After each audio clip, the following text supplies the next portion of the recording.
Last week, a judge made a major ruling in the case against alleged Gilgo Beach serial killer Rex Heuermann. That ruling to allow DNA evidence found on several of his alleged victims to be used at trial. The evidence had been challenged by defense attorneys because the method used to obtain it has not been tested in a New York court. Tonight, our Chantee Lans has an inside look at how the method could be used in other cases. Sanding down an animal bone for DNA to determine the species, to analyzing the genetic makeup of an indoor plant, to one day link its pollen to a crime scene. John Jay College of Criminal Justice studies genetic variations among individuals, a vital tool used by scientists on evidence gathered from crime scenes, like for the Gilgo Beach murders.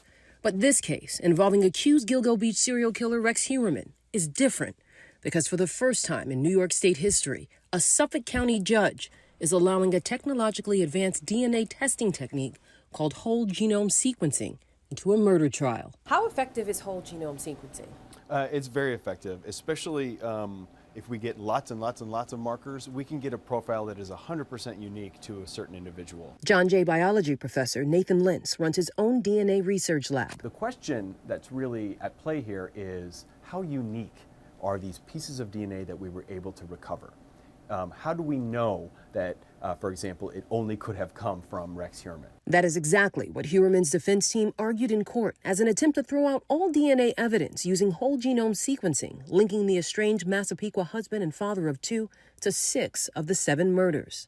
The defense also argued that there is not enough proof of a match from rootless hairs found on the victim's decades-old skeletal remains. So if you get a hair with a root, you're going to get a full regular profile.